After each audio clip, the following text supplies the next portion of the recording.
Walang preno kung bumatikos. Malalim at makatwirang komentaryo. Mag-ingat ang mga politikong gumagawa ng kalokohan at baka kayo ay tamaan ng Rapid Fire!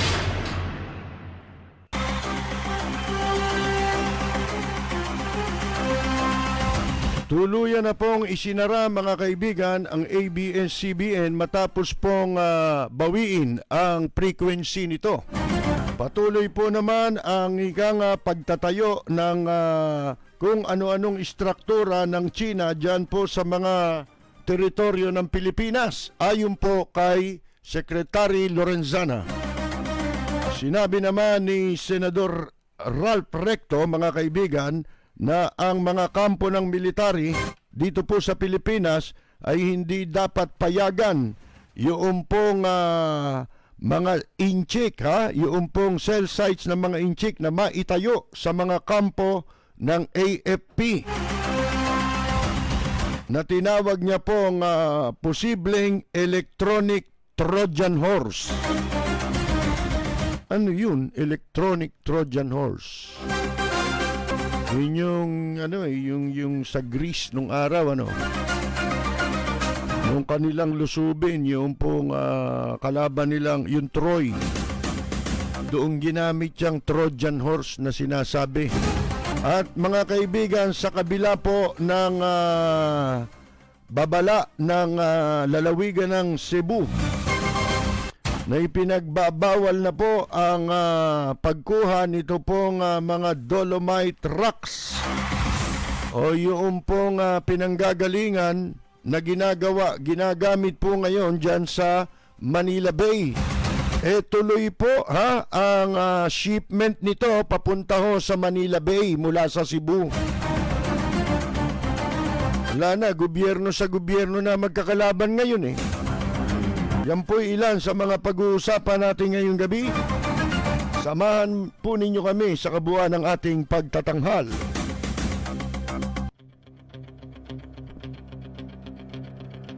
Walang preno kung bumatikos.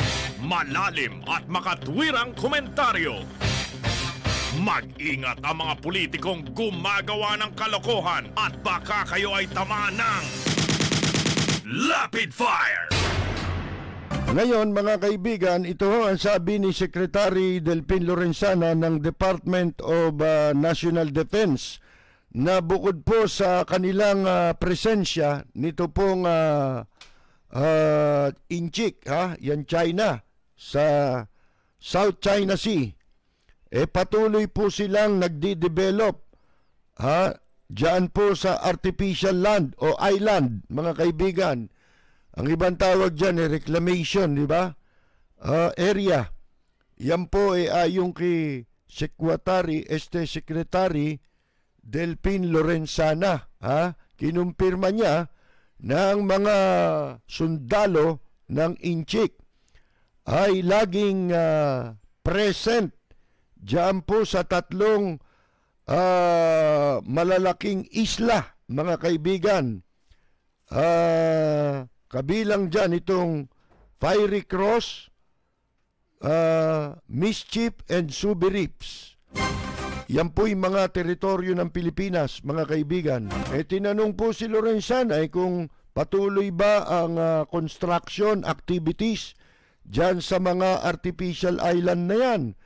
Sagot ni Lorenzana, yes. Sabi niya, tuloy-tuloy ang kanilang improvement ng mga nagagawa nilang isla.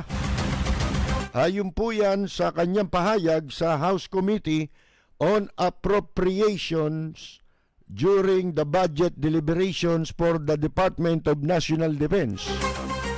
Sunod-sunod na po itong deliberation sa kanilang mga budget. Budget na mananakaw na naman mga kaibigan ang pinag-uusapan sa Congress. Kanya-kanyang schedule ng department yan. At naisa lang itong Department of National Defense, umamin siya. Para saan yung budget nyo? Wala ba kayong gagawin? Tuloy-tuloy pala Ano kayo, nakatingin lang, manonood lang?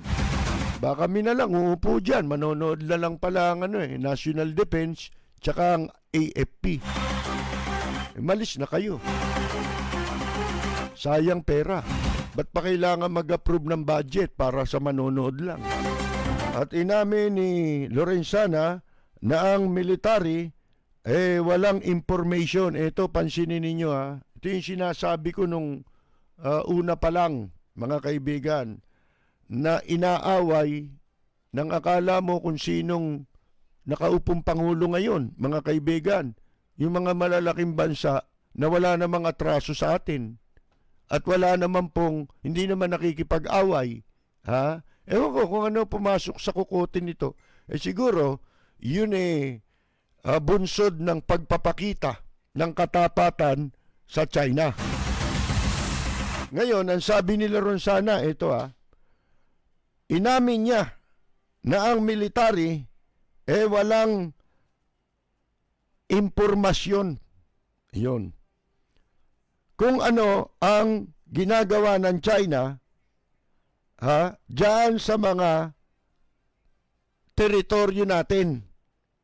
Kung tawagin nila disputed, ano pa yung disimulado, ayaw nilang sabihing atin yun, mga kaibigan. Salita pa lang nito, wala na mga kaibigan Hindi na ipangungutang, hindi pwedeng ipangutang. Ganun yung yun yung kasabihan pag ang tao mga wala ng kredibilidad, di ba? Yung salita mo hindi pwedeng ipangutang Yan, di ba? Pag sinabing ganon, ibig sabihin, wala kang credibility, mga kaibigan. At ang sabi niya, the military cannot go these islands o go to these islands. Hindi raw pwedeng makapunta ron yung mga military natin, which in recent years have been installed with anti-ship cruise missiles. Dahil may mga nakaumang doon na mga missile, surface-to-air missile systems and radar jamming equipment. Hindi lang yan. Hindi ba pinagbawalan kayo ni Presidente Duterte na umaligid-aligid dyan, di ba? Mga kaibigan, sabi nyo na lang yan siyempre, pinabayan ninyo Alam natin na meron silang mga tropa dyan. Sinabi pa ni Lorenzana, but we do not know how big. Ibig sabihin, wala silang, sabi niya, we cannot have any way of knowing that. Wala silang kapasidad, ang ating militar. Ibig sabihin, pinagtatapat niya. Wala talaga tayong kakayahan. Openly, mga kaibigan, sinasabi niyan, tinatransmit niya sa kaaway natin. Yun yung sinasabi ni Rufus Rodriguez, ba't kayo nagpapapasok ng mga inchik dyan sa kampo? Hindi ba? Ba't nyo pinapapasok yan? Ba't kayo nakipagkasunduan dyan? Ba't kayo nakipagsara ng kontrata dyan na pwede sila magtayo ng mga cell sites? Gayong tayo'y merong pinagtatalunan. Hindi ba? Na teritoryo na inaagaw nila mula sa atin. Hindi nila mabigkas yun. Mga kaibigan, takot sila. Bakit ko pinapapansin sa inyo yung pong sinabi niya na wala tayong kapasidad o ang ating Armed Forces of the Philippines walang kapasidad, mga kaibigan, na malaman kung ano yung exactly na activities na nangyayari doon sa mga teritoryo natin. Bakit ho? Bakit wala tayong kakayahan? Wala silang ni intelligence information, wala nothing. Zero, mga kaibigan. Bulag na bulag sa kung ano ang nangyayari doon. Ang alam lang niya, meron silang tropa dyan. At alam niya, may mga missile. Tinatakot pa tayo. May missile, surface-to-air missile systems, and radar jamming equipment. Alam nyo, kung hindi kahayupan niyang pakikipagkasundo sa China, tignan ninyo ha, hindi ba pag ikaw ay nakikipagmabutihan sa isang bansa, gagawin ba yan ng China? Doon pa lang mga kaibigan Hindi ba? Katulad yung ikaw, makikipag-usap ka sa tao para kayo magkasundo, magkaroon kayo ng magandang at mabuting relasyon, mga kaibigan. Gagawin mo ba? Gagawin ba nung isa sa dalawang yon yung magiging dahilan para mabastos yung kausap mo? Malapastangan mo yung kausap. Meron bang usapang nilalapastangan ka? Meron bang tinatawag ni Presidente Duterte na kaibigan daw niya? Sinasama pa tayo natin, yung China. Siya lang yun Mga kaya, tsaka yung mga garapata na nakikinabang sa China. Yung mga nasa gobyerno na masisiba sa kontrata, sa pera, katulad yan sa Manila Bay. Lahat yan sa inchik yan. Di ba kakontrata dyan yung kumpanya rin na ang nakapront itong si Dennis Uy. Itong pinatatabang kroni ngayon sa kasalukuyang administrasyon at pinatatabang oligarch ng kasalukuyang administrasyon. Meron bang ganong, kung talaga mabuti, layunin yan. Sa pag-uusap nyo, gayong kayo ay nakikipagmabutihan. May pa-shake hands pa, di ba? Wala naman sila maipakita kung ano na yung mga sinasabing naging resulta ng mga ipinangakong investment dito ng China. Hindi naman investment yan One way din yan Mga kaibigan Sila lang ang kikita dyan Alin? Yang ginagastusan ngayon ng gobyerno na pagtatambak ng palsipikadong buhangin na dolomite dyan sa Manila Bay. Kaninong pera yan? Pera ng gobyerno ng Pilipinas yan. Pagkatapos, niyang katarantaduang maanumalyang proyekto na yan, susunod na ang pagpapalawak ng pagtatambak para sa mga pagtatayuang negosyo ng bansang China. Diyan po sa Rojas Boulevard, sa dagat, natatambakan nila Pasay, Maynila, at iba pang mga lungsod na malapit dyan sa coastal natin ng Manila Bay. Walang preno kung bumatikos.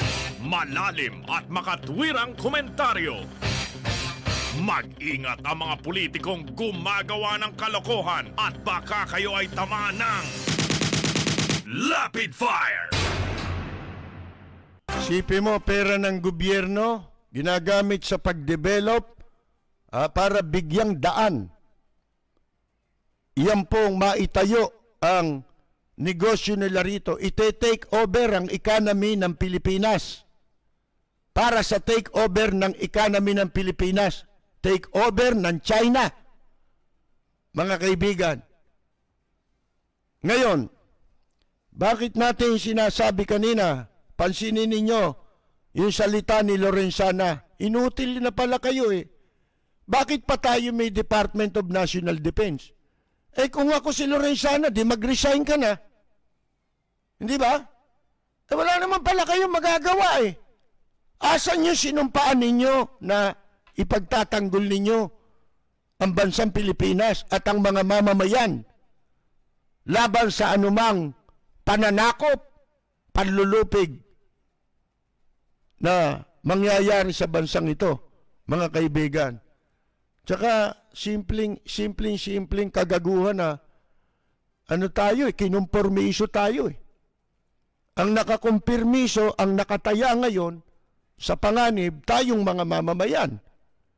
Sila na naglilingkod at humihimod sa tumbong ni Xi Jinping at ng China, mga kaibigan, sila ang nakikinabang.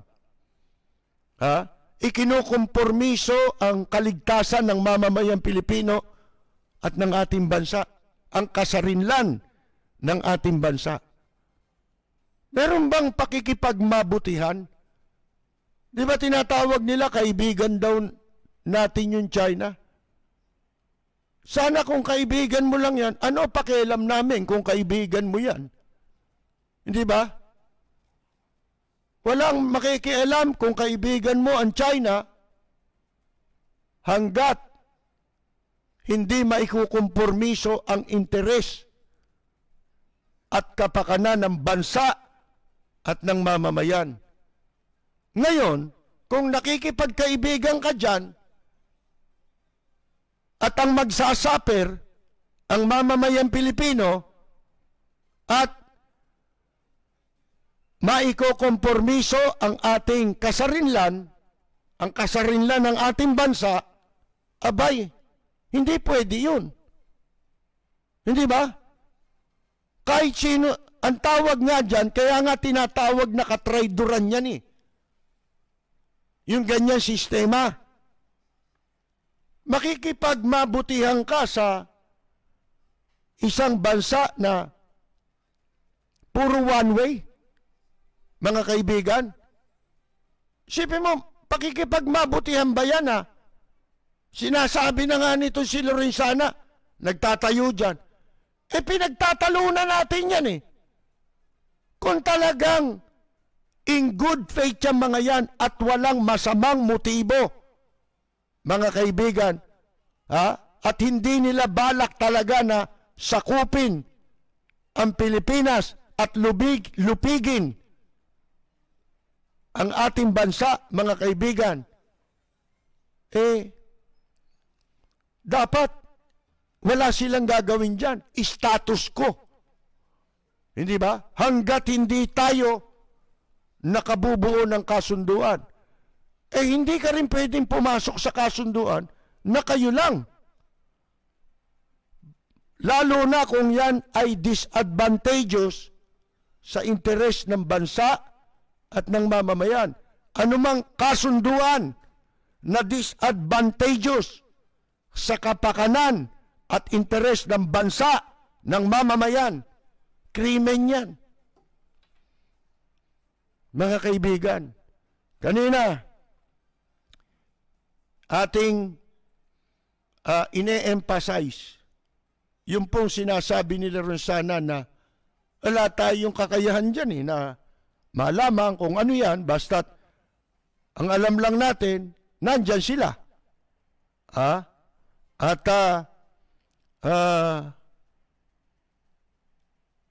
Wala tayong alam kung gaano kalaki. At wala rin tayong paraan na malaman yan. Yun. Matagal ko nang sinasabi yan bilang paalala sa pamahalaang ito, sa administrasyong ito. Nung nandun pa tayo sa himpilan ng nagpapatuta kay Duterte, mga kaibigan, ano sabi natin? Hindi pwede yan. Kung wala namang atraso yung mga bansa na yan, hindi tayo dapat nakikipag-away dyan. Bakit minumura mo? Kinukompromise mo kami. Ikaw lang ang may galit dyan dahil nakikipagkaibigan ka ron, kinakasangkapan mo yung mga Pilipino. Kinukompromise mo kami, ginagawa mo kaming bala sa kanyon. Ibinabala mo ang mamamayan sa kanyon. Hindi ba? Ano sabi natin noon? Hindi natin kayang gawin yan sa Amerika. Bakit? Sabi ko nga sa inyo, ang papel ng Amerika sa mundo ngayon, aminin natin at sa hindi, nasa kanila ang lahat ng kakayahan para proteksyonan ang interes ng mga bansang kaalyado. Ha?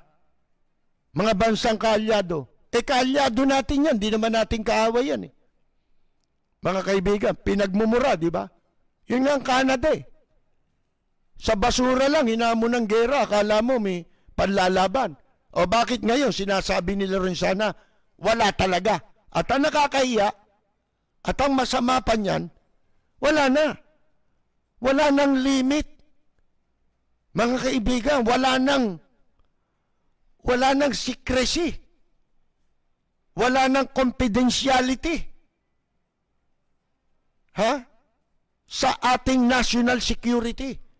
Kasi sinasabi mo na lahat. Wala. Wala pala eh. Ano katumbas nun? Ang katumbas nun, wala rin kayo dapat sa gobyerno. Dahil wala naman pala eh. Ang gobyerno itinayo purposely para sa interes ng bansa at ng mamamayan. Yun ang purpose eh. Yun ang very essence ng gobyerno at ng mga tanggapan ng gobyerno. Katulad ng National Defense. Ano ba ang primary duty ng Armed Forces of the Philippines sa ilalim ng Department of National Defense? Hindi ba ipagtanggol? Ipagsanggalang ang bansa? Ang ating soberenya? Mga kaibigan? Sell out na to Totally, wala na. At yung mga information about military, hindi sinasabi yan. Hindi ba sinasabi ko nga sa inyo, yung katulad halimbawa ng batas tungkol sa kalayaan ng mga mamamahayag. Hindi ho absolute yan. Katulad yung example na ipanalo naming kaso noon, yung mandamos sa Korte Suprema, na sinabi natin yun ay access to public records. Hindi totally lahat ng official documents ng gobyerno pwedeng makuha ng mamamayan o magka-access ang mamamayan at ang mga nasa media. Hindi lubusan yun. Sapagkat merong pasubali. Ano yung pasubali? Except maliban sa mga dokumento involving national security. Asan pa national security dyan? Hindi ba? Kami tayong mga mamamayan, kaming nasa media, pwede kaming kumuha. Base dun sa mandamos na yon.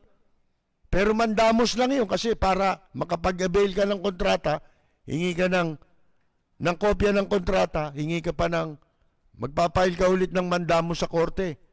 Kung bibigyan ka ng korte. Baka paguring ka lang yan eh. Kaya, naging offshoot niyan, yung panukala na FOI bill, yung Freedom of Information. Mga kaibigan, na magkaroon tayo ng karapatang makakuha ng mga dokumento, kontrata na pinasok ng gobyerno. Maliban, involving national security. Hindi mo na magagamit ang karapatan mo. Hanggang doon lang ang kalayaan mo. Nagtatapos kapag ang isang kontrata involved na ang national security. Katulad nito. Katulad sa military. Baliwala na na umaccess ka ng baliwala na yung pasubali ng batas na hindi ka pwedeng makakuha ng anumang impormasyon, dokumento para sa pagtupad mo ng tungkulin o kaya ikaw mamamayan gusto mong malaman. Baliwala na yun. Bakit? Sila na ang nagbubulgar Kumbaga, nagpupusoy tayo, nakalabas yung baraha mo. Ha? Pag bumunot ka, labas ang baraha mo, kita ng kalaban mo. Anong klaseng sugal yun? Anong klaseng laro yun? Wala nang napapangalagaan na seguridad dito. Bali, wala nang nagagampanang responsibilidad. Mga kaibigan, bilang mga public official, itong ating mga nasa gobyerno, sumusunod na lang sila sa isang tao. Hindi ba nga, ang sinasabi natin, we are a government of laws and not of men. Kaya kahit ano ang pagsisipsip o pakikipagkaibigan ni Presidente Duterte sa Inchik, mga kaibigan, wala kayong karapatang sumunod sa ganyang utos. Ha? Kapag ka nilalabag na ang ating bansa, kapag ka nilalapastangan na ang ating soberenya, wala kayong karapatang sumunod sa kanya. Sapagkat hindi siya ang batas. Ha? Hindi kayo sa kanya nanunumpa at nananagot. Oh, error now. Na tayo ay o sila ay nananagot. Ha? Sa batas. We are a government of laws and not of men. Kagabi nabanggit natin yan. Di ba?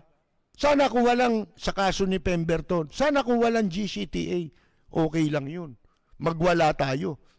May batas eh. Tapos na-avail niya eh. Di ba?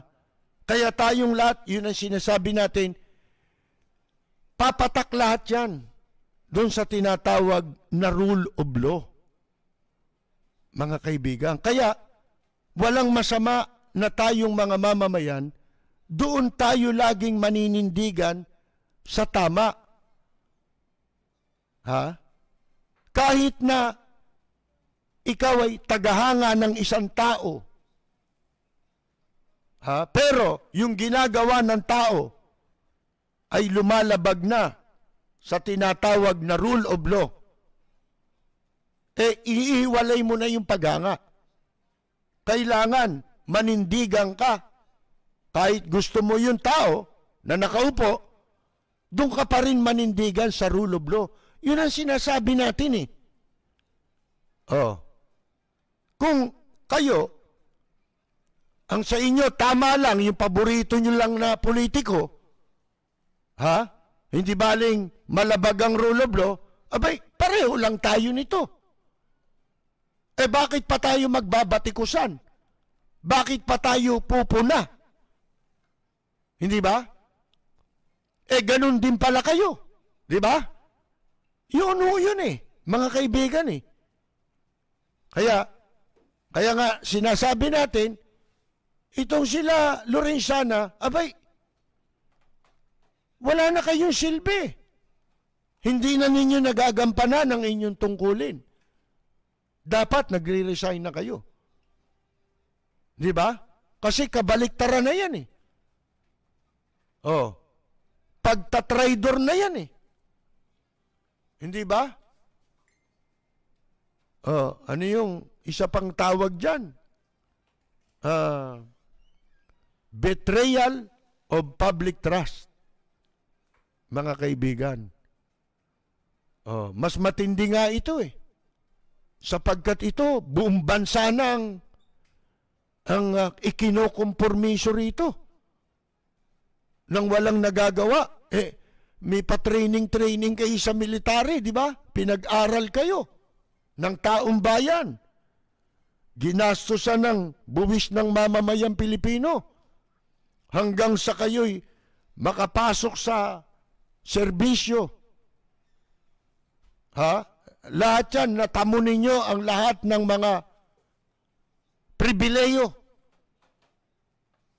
nawala sa pangkaraniwang tao, pangkaraniwang mamamayan, sapagkat ang kapalit niyan ay tutuparin ninyo ang inyong mga sinumpaang tungkulin.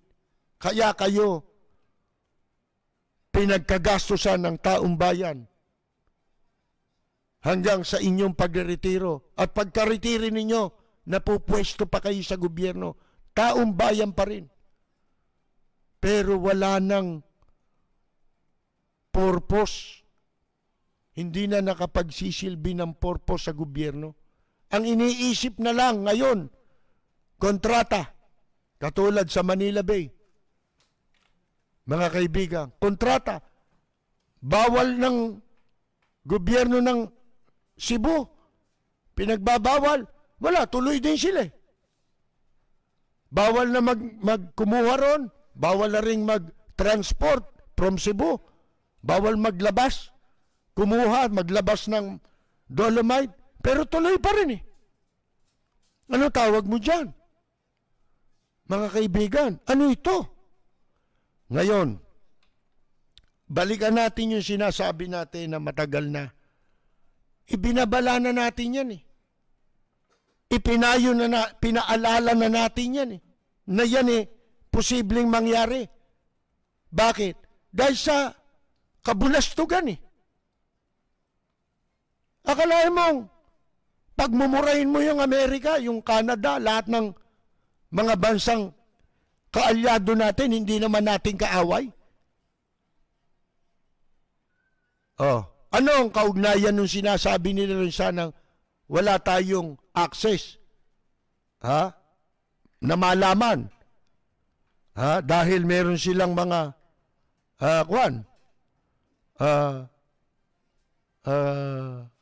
wala tayong information. Diba? Ano sabi natin noon? Sa mga sumusubaybay, maalala nyo yan eh. Ano sabi natin? Kailangan natin yan. Yun ang papel ng Amerika eh. Sila may kaalaman. Alam nila kung ano nangyayari dyan. Hindi ba? Lahat na nangyayari dyan. Nakita ninyo yung nung patayin yung general doon sa Iran, di ba? Sa Iraq ba yun? Yung walang di ba? Satellite eh. Mga kaibigan eh. Push button na lang eh. Puro missile ang tumama sa kanila. Naubos sila eh. Kitang-kita sila Kahit silhouette, alam eh. Tumatakbo sa lahat eh. Lahat yan, kaya ng Amerika yan. Yun ang role nila eh. Tayo ano? Papapasukin pa natin dito. Sa kampo pa man din ng militar. Mga inchik. Isipin ninyo yan. Kahit anong meron tayo, baliwala na lahat yan. Mga kaibigan? Sapagkat, sleeping with the enemy, ang tawag dyan, di ba? Ay, sus Mariosep. Kung tayo po ay kaalyado ng Amerika, may access tayo dyan, hindi ba? Lalo pa yan eh. Ang Amerika ay tutol. Sa ginagawa ng China sa ating mga teritoryo. Base sa ruling ng UNCLOS. Mga kaibigan, isipin ninyo yan. Pagkatapos tayo, yung namumuno dito, panayang nakikipag-lips to lips sa incheck, kay Xi Jinping, mga kaibigan, anong kalokohan yan? Katulad niyan, ito sinasabi ngayon nitong si Roque, si Commissioner Roque, tanong nyo kung magkano na lang ang natira sa pera, na ini-award sa pamilya ni Laude. Kaya, tawagin na lang natin commissioner yan, si Roque. Ano sabi ni Roque? Baka daw, ito raw, posible, na kaya ginawaran ng pardon si Pemberton, kapalit daw niyan, baka daw tayo makakuha ng bakuna sa Amerika laban sa COVID.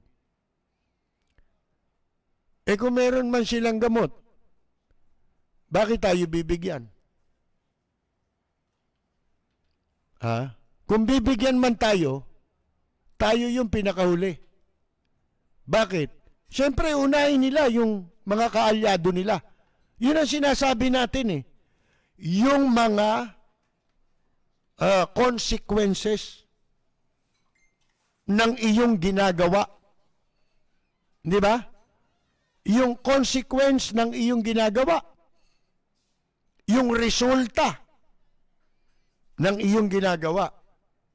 Yan ay ibinabase natin. Batay na rin sa mga pangyayari. Na kapag kinalaban mo, lalo na ito, lalo na yung issue na yan sa territorial dispute natin, sa pang-aagaw ng ating teritoryo, mga kaibigan, na ang pagpasok ng inchik dito sa Pilipinas at pagtatayo ng mga military installation nila, lalo na yung communication, bahagi yan ng military installation ng China. Mga kaibigan. Lalo na yan. Maglalagay, sabi ko nga sa inyo, sa panganib, hindi lamang sa bansang Amerika. Kundi, dahil ang mga kaalyadong bansa natin na malalaki, ano yan eh, nakadepende ang kanilang security sa Amerika. Di ba? Kasi yun ang role ng Amerika eh. Ang panatilihin ang kaayusan sa mga bansa na kung may magtatangkang guluhin ang bansang yan, na kaalyado nila, ay kasama sila sa mga kikilos para hindi magtagumpayan. Yun ang role nila. Kahit na ang ibang malalaking bansa. Kaya nga, pag sinabi ng Amerika, kasama lahat yung malalaking bansa at yung ibang maliliit na bansa. Alyansa yan. Meron tayong United Nation at meron tayong mutual interest. Hindi ba? Ano gusto mong kapalit? Hindi. Ang daming interest ng Amerika. Ano gusto mong kapalit? Hindi ba? Naturalmente. Hindi one way. Katulad sa China. Meron kang proteksyon dahil wala nga tayong kakayahang maipagtanggol ang ating sarili.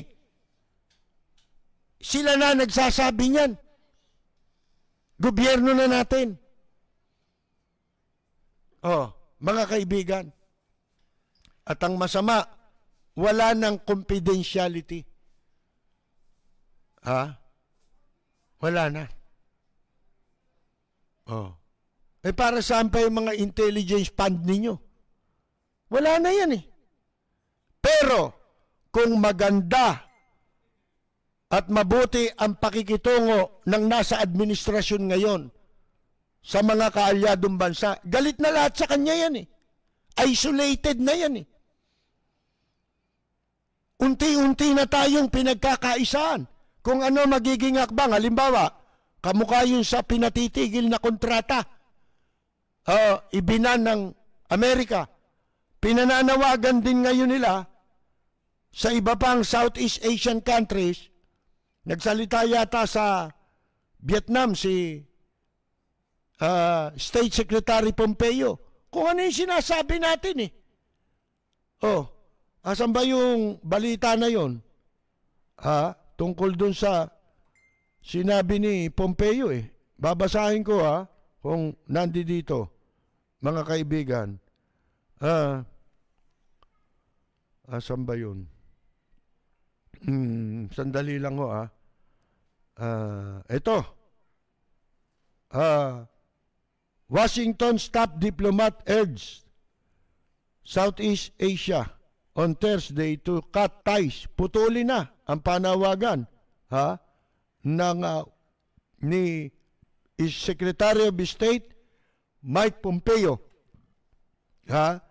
na putulin na ang pakikipag-ugnayan sa mga Chinese company na tumulong at tumutulong ng pagtatayo ng isla sa South China Sea. Ito'y ilang linggo nakakaraan, di ba? Binlacklist nga nila mga 200. Sipin ninyo na kumpanya na nagtatrabaho, na gumagawa doon sa mga teritoryo natin, nagtatayo ng mga infrastructure. Yun ang sinasabi natin. Ano ibig sabihin nito? Ibig sabihin nito, hinihimok nila na magkaisa na mga bansa. Yan na rin ang ginawa ng malalaki. Itong Southeast Asia, maliliit na bansa to, kasali tayo dito eh. Pero, nauna nang, di ba, sinabi ni Presidente Duterte na hindi raw siya susunod o gagaya doon sa ginawa ng Amerikano. Pero gagawin niya ng lahat. Sino maiwan? Tayo. Kaya dito lahat, pagsasamantalahan tayo, nakita ninyo, gagawin nilang ano ito eh. Kasi nga itong Pilipinas, sabi ko sa inyo, kapag ka ang Amerika nalagay sa panganib, para mo na ring inilagay sa panganib ang lahat, ang interes, ang security ng malalaking bansa at maliliit na bansang magkakaasama, nakaalyansa ng Amerika. Inilalagay mo silang lahat sa panganib. Kaya lilitaw, ito si Presidente Duterte, magiging Saddam Hussein yan.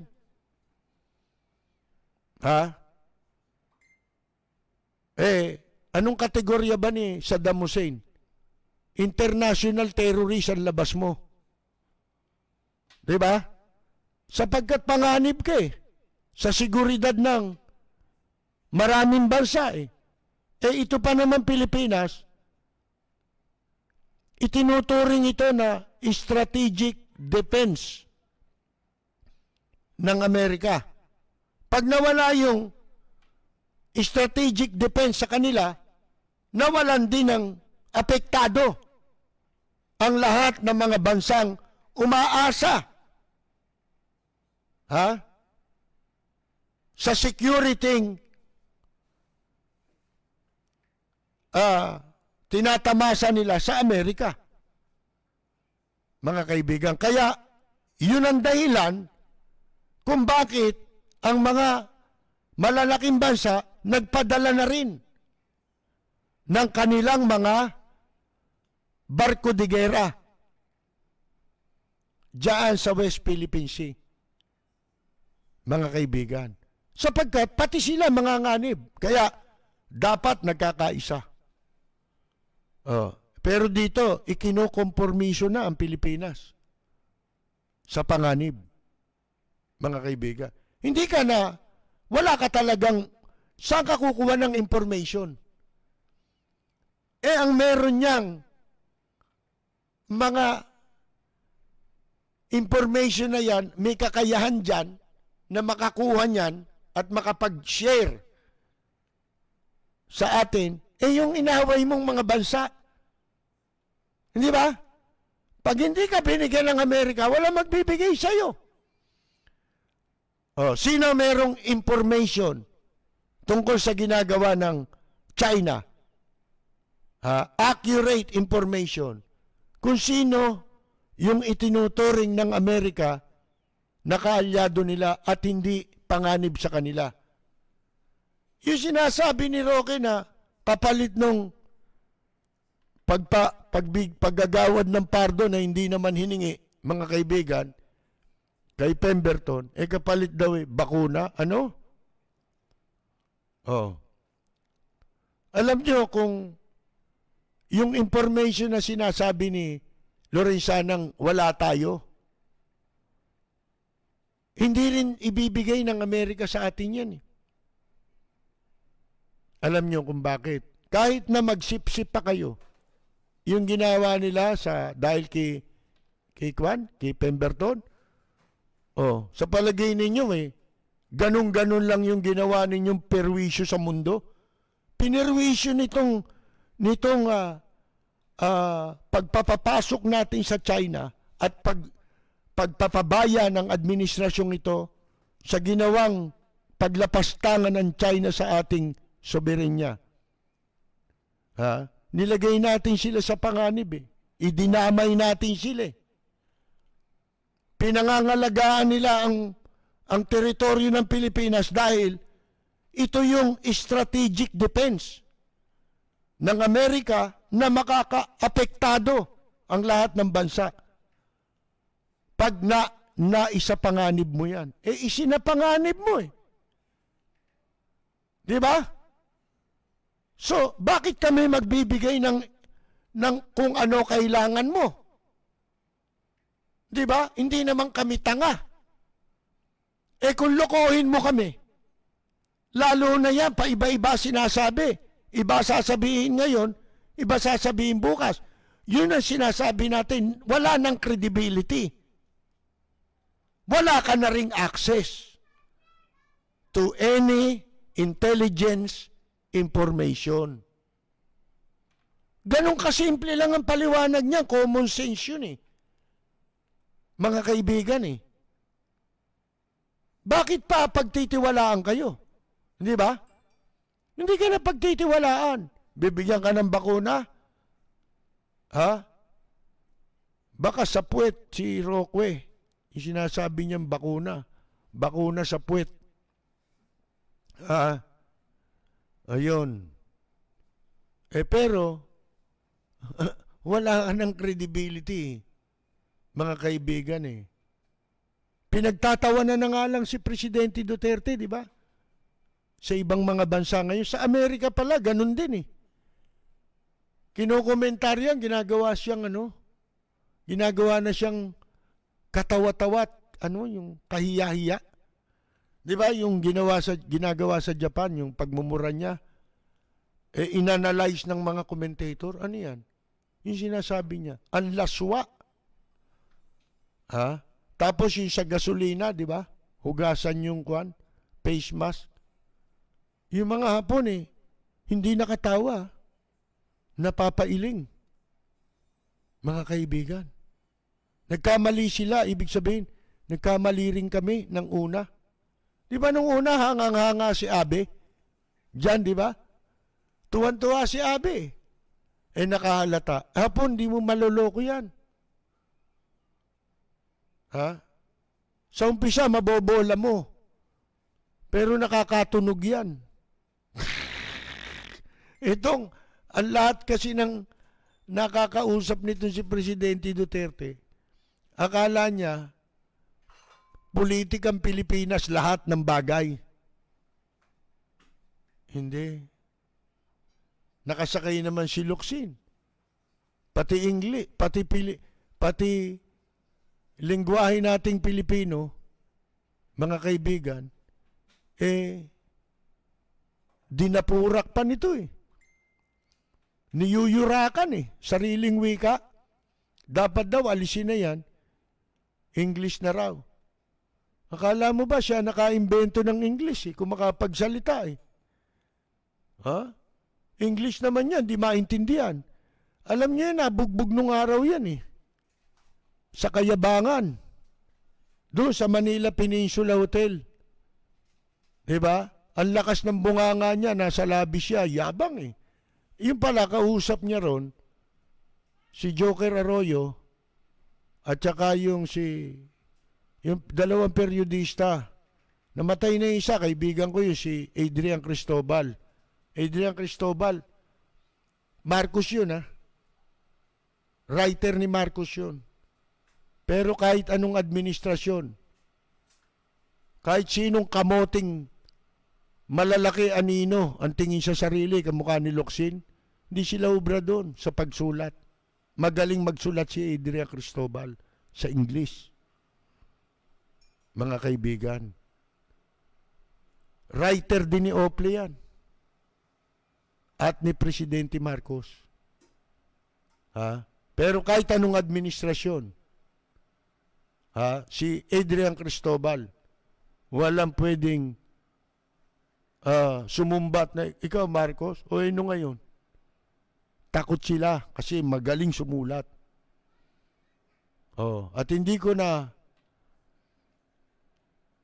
gusto ko lang ipagmalaki na 2 beses akong nabanggit ni Adrian Cristobal sa kanyang column sa Inquirer, isa, at isa sa magazine ni Kabangon Chua, Philippine Graphic.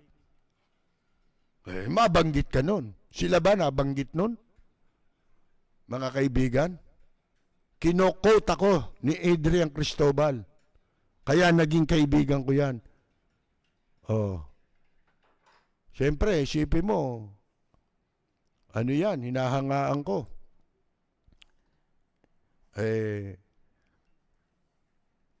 Hinahangaan na marami. Respetado. Hindi basta-bastang tao yun. Pagdating sa pagsusulat, mga kaibigan. Hindi nababago ang kanyang pagkatao bilang isang mamamahayag. Respected. Very respected. Lapid at sa mga listeners ngayon, binabati ko ang inyong programang Lapid Fire sa matapang at makatotohanang pagbabalita.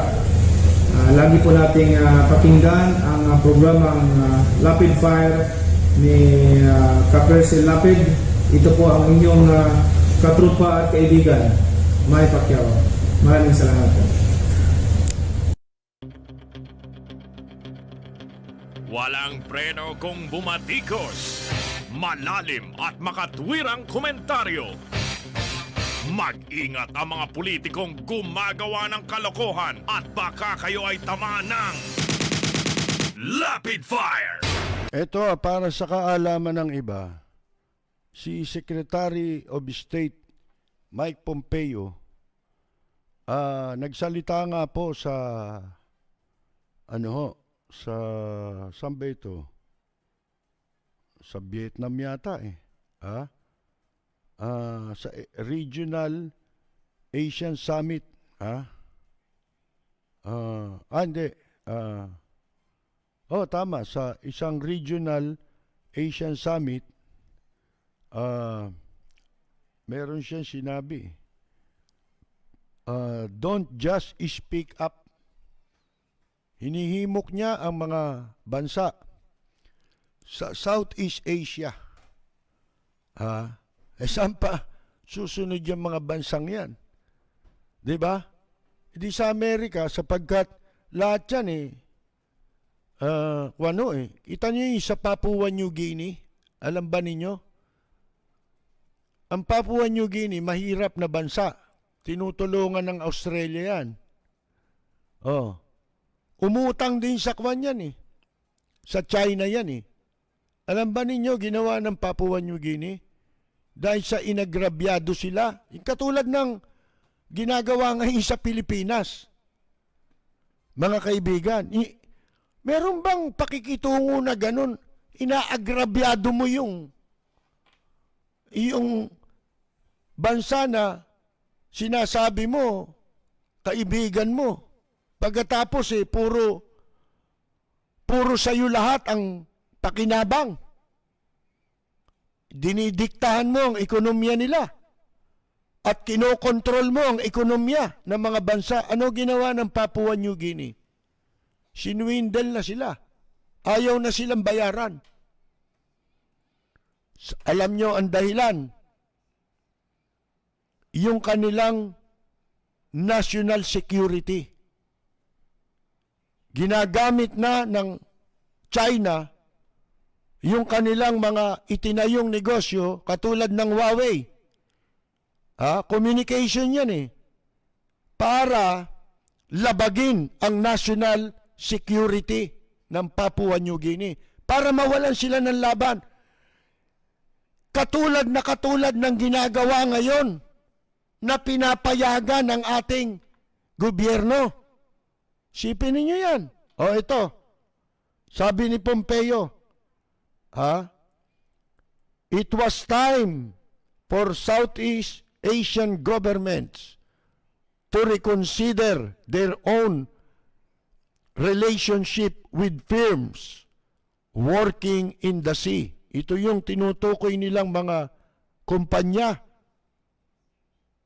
na ginamit ding kumpanya ng China sa pagtatayo nila ng artificial island.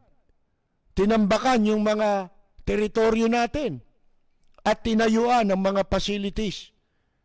Ito pa nga si Lorenzana nagsasabi, nandyan na yung mga armas nila. Para saan yan? Di, ipinapahamak tayo. Imbes na dun sa mainland China, nakalagay ang mga missile nila para makipaggera man ng Amerika sa kanila, hindi tayo masasali. Hindi. Dito dinadala ng China ang gera sa Pilipinas. Mga kaibigan, para dito tayo ang gaganap ng mamamatay sa gera ng China. Nanililikhang gera ng China. Mga kaibigan, sabi niya ni Pompeo, dapat daw i-reconsidera yung relasyon dito sa mga kumpanya na yan na nagtatambak dyan sa dagat. Katulad dito sa Pilipinas, di ba dagat yan? Yung coastal natin na kinokontrol na ng mga inche, kasabwat itong mga opisyal, DENR, naturingan, nakaupo dyan, retired AFP. Mga kaibigan, si Simato, ginagamit niya yung masisiba sa pera, natauhan niya sa pagpapayaman nila, nang walang pagpapahalaga. Walang, ano ba tawag doon? Yung walang pakialam. Kung ano ang kahit mapahamak ang bansa at ang mamamayan, importante magkapera sila. Ang sabi ni Pompeo, don't just speak up. Diba? Ito yung sinasabi ko sa inyo. Kailangan nating mga mamamayan na tayo ang gumanap ng papel. Na magsalita tayo laban sa China, manindigan tayong mga Pilipino laban sa ginagawang paglapastangan sa ating kasarinlan, mga kaibigan, sa ating soberenya ng China. Ang sabi ni Pompeo, don't just speak up, but act. Huwag kayong magsalita lang. Kung hindi, kumilos kayo. Yan ang panawagan ni Pompeo sa 10 foreign ministers ng Association of Southeast Asian Nations, ASEAN, sa ginanap na online summit. Online pala ito. kumbaga teleconference. Reconsider business dealings with the very state-owned companies that bully ASEAN. I-reconsider ninyo ang negosyo.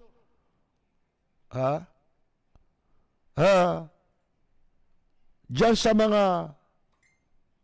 state-owned companies. Ibig sabihin, pag-aari ng gobyerno ng mga kumpanya yan.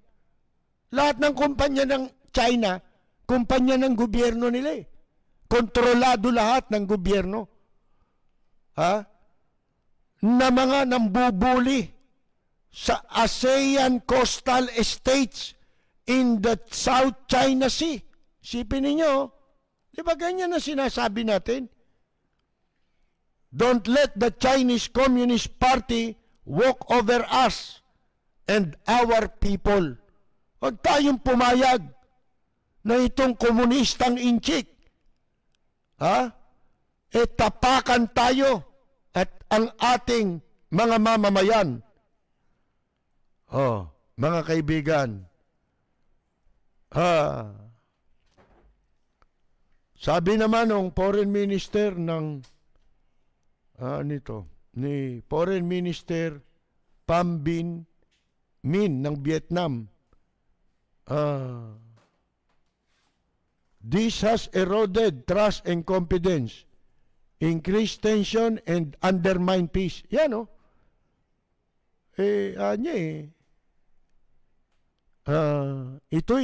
itong ginagawa ng China ay sumisira o nagpapaguho sa tiwala at kumpiyansa at nagpapalala ng tensyon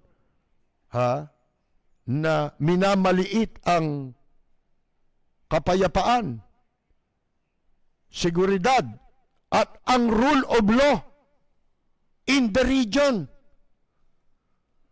Sabi ko sa inyo yung rule of law, doon tayo lagi. Huwag tayong lilihis doon. Walang masama na maniwala ka kung kanino. Pero pagdating sa national interest, pag sinabi mong national interest, kasama ang national security, lahat, ano tawag mo dyan? Yun ang rule of law. Katulad halimbawa sa pinag-aagawan teritoryo, atin yan. As far as the law is concerned, base sa UNCLOS decision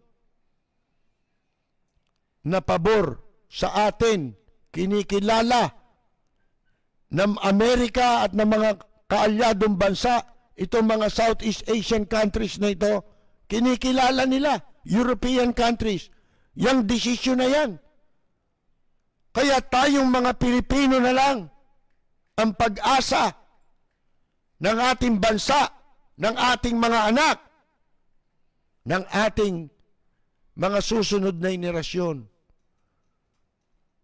Hindi lang tayo dapat magsalita. Mga kaibigan, yun ang sabi ni Pompeo. Yun ang sinasabi natin, di ba?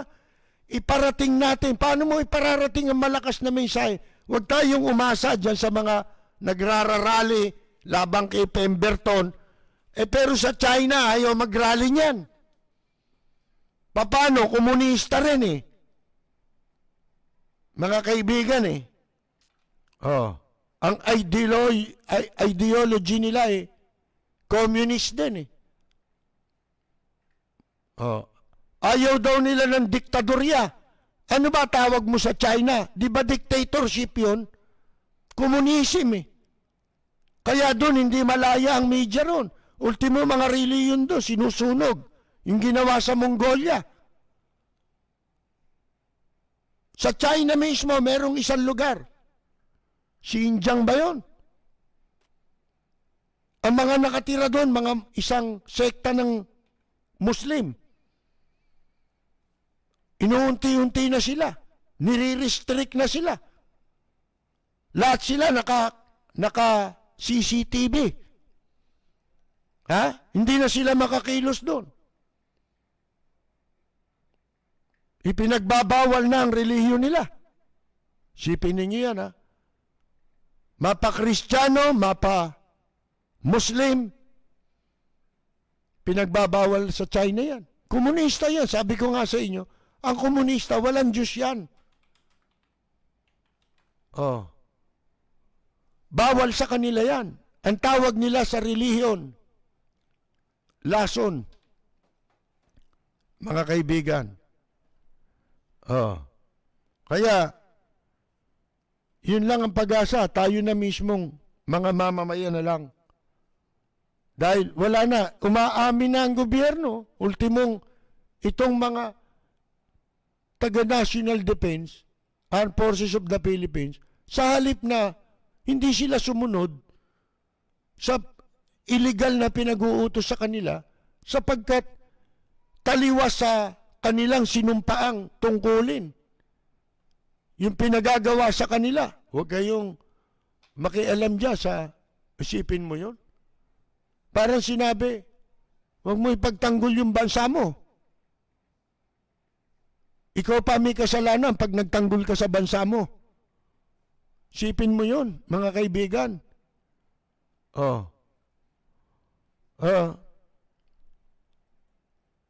You know, ang pinaka magagawa na lang nating mga mamamayang Pilipino para sa ating bansa. Ngayon na pa kailaman yung Pemberton, rule of law yan eh. Husgado na yun. Yung nagpalaya kay Pemberton, yun din yung humatol sa kanya eh. Ay, dumating na rin sa punto eh. May batas, GCTA. Oh. Bakit hindi nyo ipaglaban na kasi sinasabi nga, karaniwan na nating talagang daing yan, tayong lahat. Bakit ang batas nagagawa lamang na ipagkakaloob lamang ang pribileyo sa batas kapag ka ikaw mayaman, mahirap? E paano? Ito mga lumalaban sa kaapihan, mali ang approach nila eh. Naghahanap lang sila ng ganong issue na magagamit. Eh kung talagang ayaw mong mangyari yun, di ba? Tumbukin mo. Katulad ng minumungkahi natin kagabi. Ayaw mo nang mangyari ang ganyan.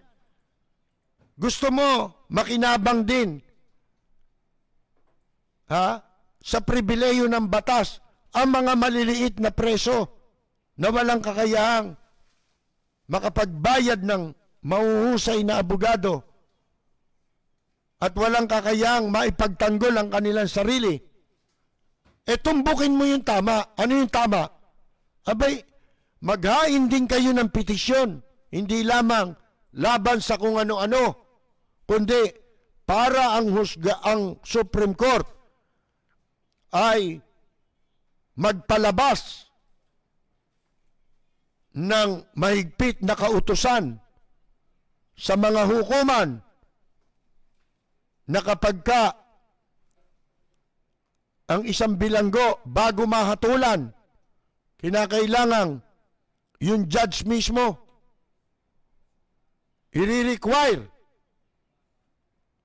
na yung BJMP at sino-sino pa, ang PAW, mga government office yan, na kanilang bago igawa ng desisyon ng isang kaso, ang pagbaba ng hatol sa isang kaso, kinakailangan kumpleto ang datos kung kailan nakulong ang isang preso upang pakinabangan niya yung nilikhang batas na GCTA, isang pribileyo para mapagaang ang sentensya sa lahat ng mga preso. Huwag kayong mamimili.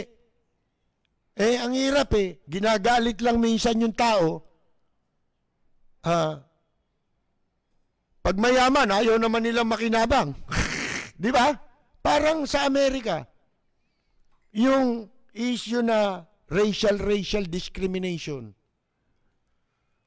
Sa totoo lang, yung mga itim ngayon, yan ang numero unong nagdi-discriminate eh.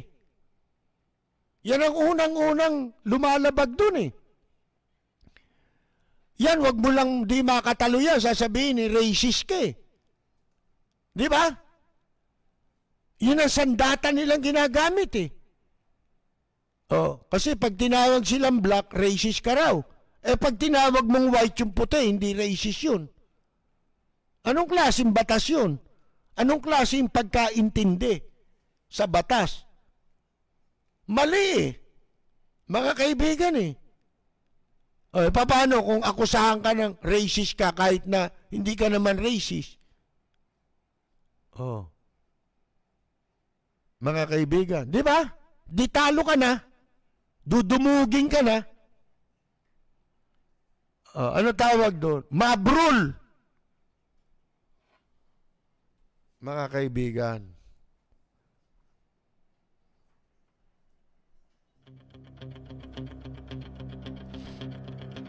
Walang preno kung bumatikos. Malalim at makatwirang komentaryo. Mag-ingat ang mga politikong gumagawa ng kalokohan at baka kayo ay tamaan ng Lapid Fire! Binawi na ho yung frequency, yung frequency, yung dial sa radio ng ABS-CBN. Wala na, pati yung TV. May frequency yan eh. Yung channel, yun ang frequency. Yung dial sa radio. Kaya, wala na ho. Ang mangyayari ngayon yan, katulad ng sinabi natin noon, talagang sa ayaw at sa gusto, di ba nag-i-hearing pa lang sa Kongreso, ano sabi natin, itong ABS-CBN, mag-walk out na kayo dyan. Di ba? Wala na kayong kapanapanalo. Hindi dahil sa sa hindi kayo qualified na magkaroon ng prangkisa. Kung hindi, ipagkakaitalaga sa inyo eh. Hindi na sila titingin sa requirements eh. Gagamitan ka na ng ibang issue na wala sa issue ng prangkisa o sa batas ng prangkisa. Doon kanila dadalihin para i-deny ka. Political. Di ba? Political ang ginamit nila na issue. Palibasa, mga politiko eh. Hindi nga masama ang politika, pero masasama naman itong mga politiko. Kaya, sumasama ang connotation ng salitang politika. Ngayon, sabi, ang pagkakabawi sa frequency, ito'y nagbubukas ngayon ng pintuan sa gobyerno para ipasubasta sa bagong negosyante. Sino yun? Si Dennis Uy o si Villar? Mga kaibigan. Di ba? Naturalmente, sa inchik yan. Di ba? Pwede na ngayong ibenta ulit ng gobyerno, ibig sabihin, iyong frequency sa iba. Kunyari, isusubasta, pero luto na yan. Ang balita nga natin talaga, yung kay Dennis Uy din, mga kaibigan. Kasi yan ang ginagamit, yan ang sugo ng China ngayon dito sa Pilipinas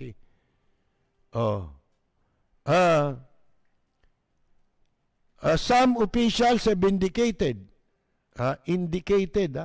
for the state to use them supposedly to air government.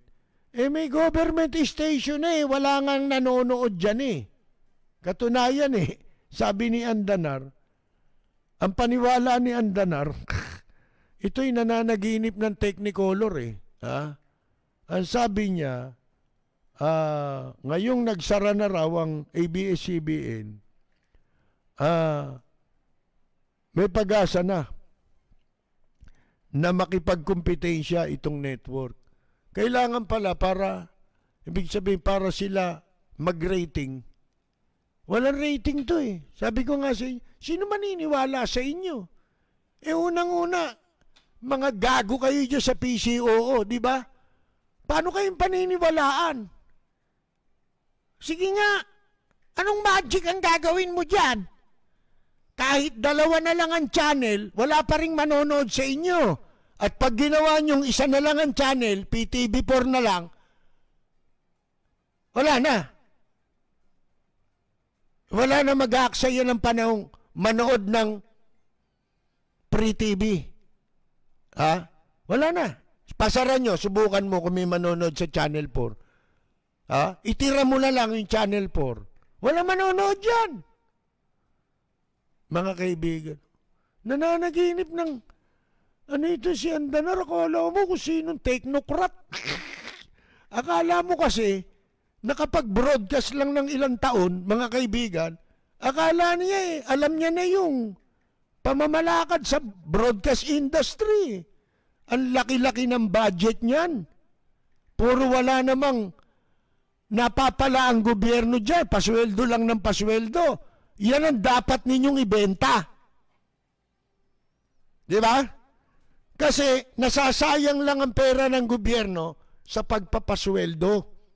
Pati mga radio station ng gobyerno. Gaano kalakas ang corruption dyan? Bureau of Broadcast. Di ba kamakailan, pinara ng COA, sinita, doon sa paglamon, milyon-milyon, lamon, meeting daw. Baka kasama meeting. Di ba? Meeting, mga gago, lamon. Hayop kayo, milyon kayo kung lumamon. Di ba? Mga walang hiya.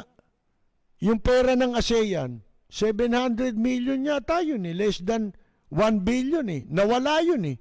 Naipaliwanag ba? Report ng COA yan ha. Nagtataka nga tayo eh. Paiimbestigahan daw ng Senado, nawala rin. Mga kaibigan, etong Manila Bay, bakit hindi nagpapaimbestiga Senado, Aber? Ha? Ano yan? Tumimbre na ba? Ha? Tumimbre ba si Ahan Chen? Tsaka si Simato? Kaya wala tayong naririnig na balak magpaimbestiga ang Senado. Hindi lang balak, dapat patawag na kayo ng investigasyon, di ba? Pero asan? Meron ba? Walang preno kung bumatikos. Malalim at makatwirang komentaryo.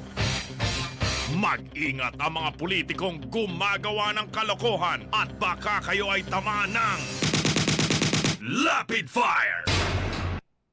Tingnan ninyo itong isang balita na isang teenager ang isinugod sa ospital.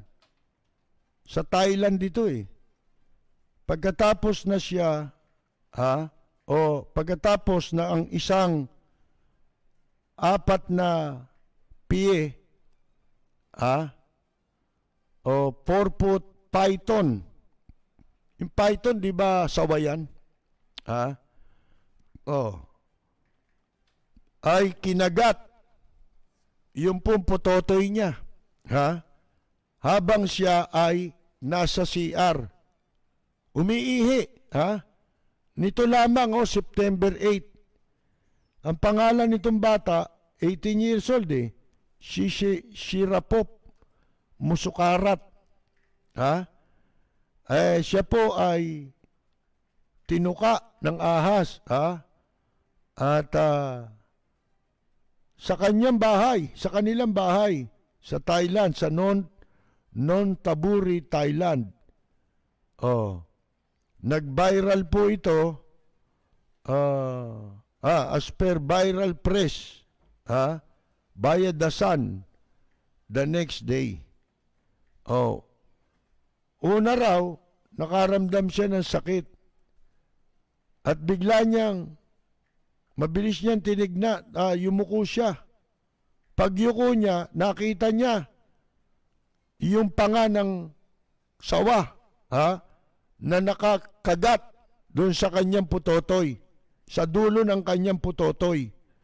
Oh, pagkatapos sabi niya, ayun, maraming dugo,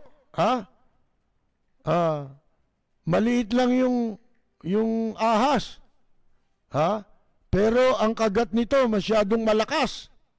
Sabing ganon, mga kaibigan. Oh, ngayon sumigaw daw siya ng pumalahaw siya, mga kaibigan. Habang siya'y tumatayo at yung ahas hindi bumibitaw, doon sa kanyang putotoy. At sinara niya ng malakas yung pinto para sakali maipit yung sawa. Mga kaibigan, pagkatapos daw na bago raw pagkatapos bitiwan nung sawa yung putotoy ni Muscarat, bumalik yung gumapang pabalik yung sawa doon sa inodoro. Kasunod nung insidente, dumating yung emergency personnel ng ospital para gamutin yung sugat nung teenager na natamo sa kanyang putotoy. At tapos tinahi yung sugat at yun, in-sterilize, nilanggas, mga kaibigan, ng antibiotic. Parang bagong tuli, nilanggas. Nalaman ng nanay niya na yung sawa hindi naman makamandag. Di ba? Sabi ng doktor, daw sa kanya, sabi nitong teenager, sabi ng doktor sa kanya, magagamit niya na ulit na parang normal yung kanyang putotoy. Ilang araw lang magagamit niya na ulit. Yung kanyang nanay naman napansin sabi ng nanay niya na siguro sa susunod mag-iingat na yung kanyang anak tuwing gagamit siya ng toilet, ng CR. Samantala, yun daw mga authorities ay nagawa nilang maalis yung sawa doon sa toilet. At pagkatapos pinakawalan. Kasi bawal sa kanila yung Alam mo yung mga Thai, ultimong langgam, di bawal patayin dun Kaya lang, dito po sa balitang ito, naalala ko yung kwento, nangyari na rin yan doon sa dalawang magkaibigan. Di ba, sa may mga talahib, pagka masukal na ganyan may mga ahas-ahas dyan di ba? Yung isa doon sa dalawang naglalakad sila napadaan sila sa masukal. Gabi pa naman, gabi. Di napaihi yung isa. Sabi nung isa, ihi muna ako. Pag-ihi niya ngayon, biglang natuka ngayon siya ng ahas. Doon sa putotoy din. Tinuka ng ahas. Napasigaw siya. Sabi, narinig nung kasama niya, sabi, ba't ka sumigaw? Nako, natuka ako niya ng ahas. Saan? Dito niya sa putotoy Nako, sabing ganun. Wala pa naman tayo masasakyan dito. Paano kitang dadalhin sa ospital? Baka may kamandag yung ahas. Di, mabuti na lang, may cellphone ako. Teka, tawagan ko yung kaibigan kong doktor. Tinawagan niya ngayon. Sandali lang tatawagan ko. Sabi niya, Dok, ano ba kailangan? Kasi itong kasama ko, kaibigan ko, kwan natuka ng ahas Ganun ba? Kailangan madala mo kaagad yan dito sa ospital para magamot natin. Kung hindi, mamamatay yan. Noong paraan para, wala pa kami masakyan dito. Hindi kami agad makararating dyan. Para ang immediate na kuwan mo dyan, na first aid mo dyan, sipsipin mo kung saan yung natuka siya ng ahas. Ganun ba? Sige Dok. Pinatay na. Pagbalik niya rin sa kaibigan niya, tinanong siya nung kaibigan niya, pare, nakausap mo ba si Doc? Sabing ganun. Nakausap ko. Ano sabi? Sabi, mamamatay ka na raw.